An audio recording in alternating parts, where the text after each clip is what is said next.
Finally, the trains come to the end of the line, but definitely not unscathed. I mean, there might be a little bit of a train wreck following its wake. Hi guys, I'm Bayfond, and earlier this week, I went to go see the Quintessential Quintuplets movie in theaters, and it pretty much was exactly what you probably expected. We're finally watching the end of the saga of the quintuplets. We're gonna finally figure out which one of them ends up marrying our apathetic, lucky MC. To be completely honest, he probably doesn't deserve any of them, but you know, it's anime. And let me give you some context of my relationship with this series. So for starters, I absolutely adore the manga. I was following along for a large portion of the manga's run as it was still going on. Getting to know all of these girls and seeing Futaro get more and more invested with all of their issues and lives, it was just very nice to see. I mean, you could really see that the author, Negi, he built up this story from chapter 1. He already knew exactly where he wanted this story to go, and all of the plot points and elements were there since the very beginning. This guy has a talent for storytelling. There were entire threads and subreddits dedicated to solving the mystery of the plot, because since all of the hints were already there, everyone was theorizing to where this could possibly lead. And using concrete facts and evidence, fans were able to come up with the ending of the manga months before the actual ending came out. The exact opposite of what I would consider to be lazy storytelling. He had this already built in his mind, so you can't say that anything was rushed or just bullshitted on the spot. I have mad respect for them, and I said that I was gonna follow all their other works, but I just really can't get into Ranger Rejects. And with me absolutely admiring the manga, you'd probably already assume that I love the anime just as much. And what? No, you're dead wrong. You couldn't be further from the truth. Season 1 is an absolute train wreck of an anime. The animation aesthetic is complete, utter garbage. And to be honest, I thought that the direction that they were taking the story and the tone was in a completely different field than what I was originally intending and what I originally thought while I was reading the manga. They made it be a little bit more cutesy to when I thought it was supposed to lean on more like realism. But nonetheless, this series gained a massive following once that first season aired. And when the need for season 2 happened, they realized that they couldn't just half-ass it anymore with so many eyes on the project. So they passed it over to another team inside the same studio for a massive improvement. I ain't ashamed to say that season 2 of this show is actually pretty decent. The animation is a huge step up and a lot more accurate to what the manga was originally intending. Though, granted, some scenes might just be a still image, or at times, facial proportions might not match the rest of the body.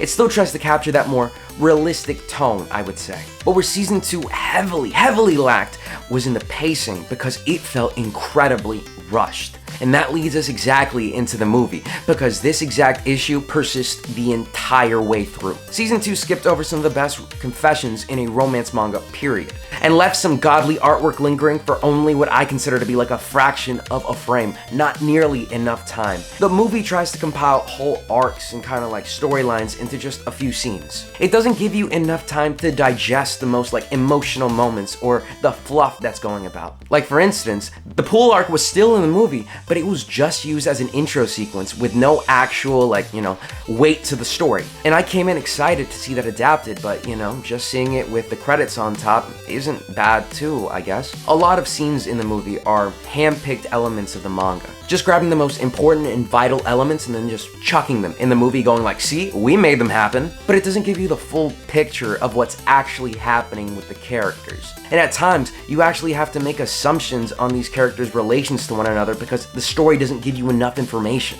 And while I did say that the movie speedruns the story faster than anyone in a Summoning Salts video does, that doesn't make the movie go by fast. It actually drags, sometimes to a complete halt. Which is frankly surprising, because last week I saw the last Evangelion movie in theaters, and that movie felt a lot shorter than this Quintuplets movie. And I would say those are the biggest detractors of the story at large. And though the movie throws away a lot of elements of the manga, I will give credit where credit's due, because it actually tries to expand on some very important plot elements that the manga kind of just threw in there. For instance, we're gonna be talking about spoilers for a second here, the quintuplets' dad, their biological dad. I mean, in the original manga, this motherfucker just appears on screen in the Itsuki arc, and then you're just kind of like, what the fuck is going on? At the very least here in the movie, they build up to him. He shows up in a magazine, and then Futaro talks to him, and then from there, you then see him in that arc. There's more tension, there's more buildup. Yeah, it's still shocking to see this ugly bastard show up on screen, but you understand that the story was gonna head in this direction. Or well, some of us. The audience did have a visceral reaction when he showed up on screen. And that's another thing that I'd say the movie did well. It made you feel things. I wouldn't say this movie is boring at all. All of the jokes that worked really well in the manga work phenomenally in the movie. They translate perfectly. I give credit to Negi for once again being a fantastic writer. Anytime that there was a funny joke, the audience laughed. Anytime that there was a tense situation, you could hear the audience saying what the fuck and basically shitting themselves. I always like to say that watching anime movies in theaters are an experience, and yeah, this is basically no different because you love to hear the audience reaction. And you can never fault the voice actors because they're always doing their best. And like always, here, they're phenomenal. All of the girls get ample amounts of screen time. Hell, to be completely honest, all of them, even our winner, probably have the same amount of screen time. And that's probably the best course of action to take in this kind of show, because in a series that's so divisive with everyone picking their favorites, yeah, this is the best way to make everyone happy. If you're coming in to watch this movie just to support your like fucking waifu or something like that, you're not gonna leave disappointed. By the way, Ichika and Nino, best girls. Enough said.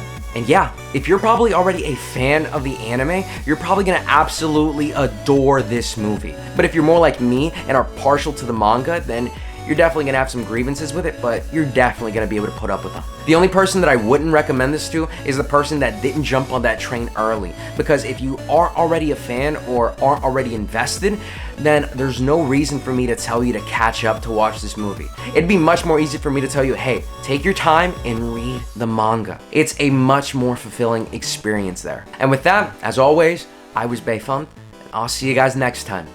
Peace.